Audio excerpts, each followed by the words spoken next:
When it becomes cold outside, it's time to warm up our insides. On this episode, I'm going to show you how to make a classic beef stew to satisfy those cravings. I like to use chuck roast. I find it has better fat content, and that marbling inside the beef will help the beef stay nice and juicy.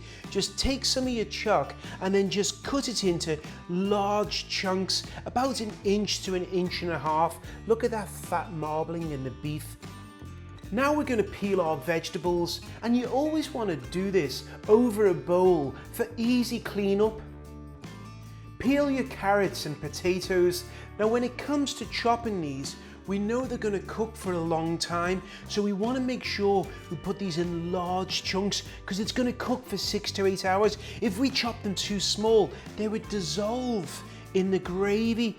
Next, peel the onion and then chop it into large pieces. We're also adding mushrooms, and you don't need to chop these. Next is the garlic, which you want to finely mince. Now that we've got the ingredients together, we'll add them to the slow cooker. The beef, the vegetables, we're also going to add some garlic. I'm going to add some Worcestershire sauce to add this nice savouriness. The recipe calls for dried thyme, but you could use fresh thyme. Whenever you're using fresh herbs, you use 3 times the amount of dried herbs. Tomato paste will give this a great body, and then you can use your favourite beef broth. Now place the lid on and let this just gently cook in the slow cooker for 6 to 8 hours. As we take a look at this, we'll see that the gravy's quite thin. So what I want to do is take some flour and add some of that stock, and we're just going to whisk this together. This is going to help thicken that gravy. Add that back to the pot and give it a stir around. Place the lid on and let this cook for 30 to 45 minutes.